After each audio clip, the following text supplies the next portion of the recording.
میری ساری زندگی اپنے گھر کی چار دیواری میں ہی گزری تھی۔ نہ میں کبھی اسکول گئی تھی اور نہ ہی کبھی کہیں بلا وجہ باہر۔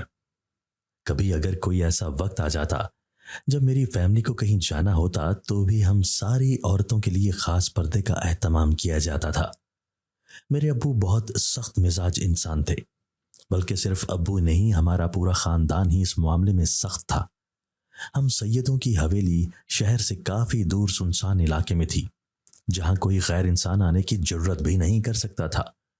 ہر وقت ہماری حویلی کے باہر درجن بھر گارڈز کا پہرا لگا رہتا تھا، جس کی وجہ سے میں چاہ کر بھی کہیں باہر نہیں جا پاتی تھی۔ شروع میں تو مجھے یہ سب برا لگتا تھا، لیکن مجھے ایسا لگتا تھا جیسے میں نے کوئی بہت بڑا گناہ کر دیا ہے، جس کی سزا کے طور پر مجھے اس محل نما جیل میں قید کر دیا گیا ہے۔ لیکن پھر آہستہ آہستہ جیسے جیسے میں بڑی ہوتی گئی، مجھے اس قید کی عادت سی ہو گئی۔ اب تو مجھے موقع بھی ملتا تب بھی میں باہر نہیں جانا چاہتی تھی۔ مجھے اور میری بہنوں کو اسکول کی تعلیم تو نہیں دلائی گئی تھی، لیکن ہمیں قرآن و حدیث کی تعلیم دینے کے لیے ابو نے ایک عالمہ کو رکھا ہوا تھا۔ وہ روز آتی تھیں اور 2-3 گھنٹے ہمارے ساتھ رہ کر ہمیں اچھی اچھی باتیں سکھاتی تھیں۔ مجھے وہ بہت اچھی لگتی تھیں، کیونکہ وہ ہمیشہ اچھی اور پر اثر باتوں سے مجھے اور میری بہنوں کو مایوسی کی دنیا سے بڑی خوبصورتی سے نکال لاتی تھیں۔ میری بہنیں اکثر کہا کرتی تھیں کہ وہ یہاں سے بھاگ جائیں گی۔ اس بات کا مجھے بھی علم تھا۔ میں ان کو بہت سمجھاتی تھی کہ وہ ایسا کرنے کا نہ سوچیں، یہ غلط ہے۔ ایک گھر سے بھاگی ہوئی لڑکی کو دنیا بہت ستاتی ہے۔ لڑکی کی عزت صرف اس کے گھر کی 4 دیواری ہی میں محفوظ رہ سکتی ہے۔ لیکن وہ اکثر مجھ پر طنز کر کے میری بات کا مذاق بھی اڑا دیتی۔ وہ سردیوں کی رات تھی۔ میری آنکھ ایک بہت بھیانک خواب دیکھنے کی وجہ سے کھلی تھی۔ میں نے باہر دیکھا تو آسمان کالے رنگ کے بادلوں سے ہٹا ہوا تھا۔ ایسا لگ رہا تھا جیسے یہ ابھی پھٹ جائیں گے اور پوری زمین سیراب ہو جائے گی۔ میں نے کمبل اپنے اوپر اچھے سے ڈالا اور خواب کے متعلق سوچنے لگی۔ صبح جب میں اٹھی تو حویلی میں کوہرام برپا ہو چکا تھا۔ ابو گارڈز پر چیخ رہے تھے، کھوجی کتے بلوائے گئے تھے، امی کا نہ جانے کب سے رو رو کر برا حال ہو چکا تھا۔ میں یہ سب کچھ حیران پریشان سی ہو کر دیکھ رہی تھی۔ مجھے سمجھ نہیں آ رہا تھا یہ سب کیا ہو رہا ہے۔ پھر میں نے دیکھا کہ امی کے پاس کچھ ملازمائیں کھڑی انہیں سنبھال رہی تھیں، لیکن میری دونوں بہنیں وہاں نہیں تھیں۔ میرا ماتھا ٹھنکا۔ میں الٹے پاؤں اپنی بہنوں کے کمرے کی طرف بھاگ رہی تھی۔ کمروں کا حشر دیکھ کر کوئی بھی یہ اندازہ لگا سکتا تھا کہ اس کمرے میں اب کوئی نہیں ہے۔ الماریوں کے پٹ چیخ چیخ کر گواہی دے رہے تھے کہ کسی وقت وہاں جو چیز بھی قیمتی تھی اب وہ یہاں موجود نہیں ہے۔ میں سر تھام کر وہیں بیٹھتی چلی گئی۔ میری بہنیں جو کہا کرتی تھیں کہ وہ گھر سے بھاگ جائیں گی، وہ دونوں وہ کر چکی تھی۔ ابو نے مجھے بلایا تھا۔ ان کو شاید یقین نہیں آ رہا تھا کہ گھر میں موجود ہوں۔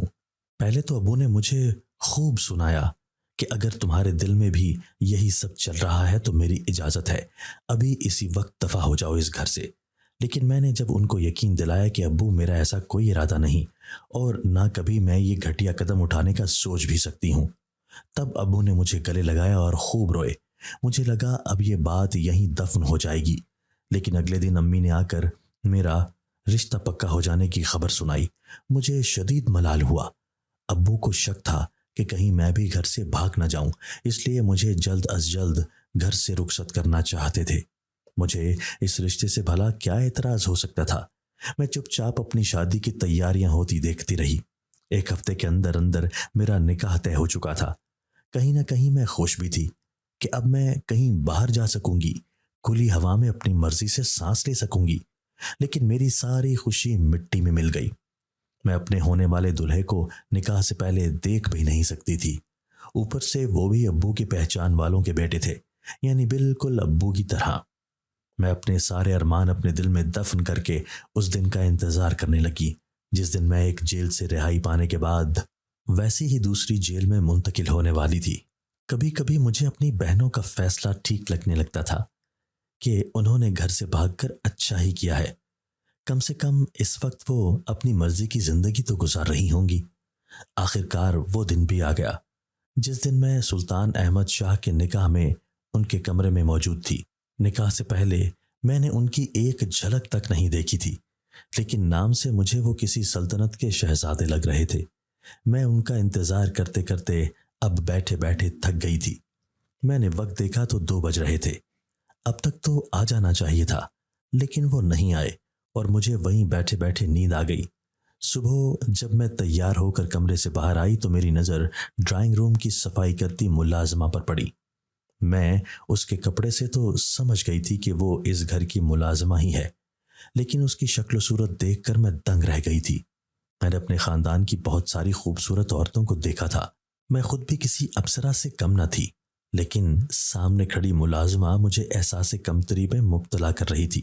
اس کی لامبی پلکیں جو جھکی ہوئی تھیں، کمان سی بھویں، سرخی مائل ہونٹ اور گداز گال مجھے عجیب طرح کی جلن کا احساس دلا رہے تھے۔ اوپر سے یہ خیال کہ وہ میرے شوہر کے ساتھ پتہ نہیں کب سے ہے۔ میرا دل کیا میں اس کا منہ نوچ لوں۔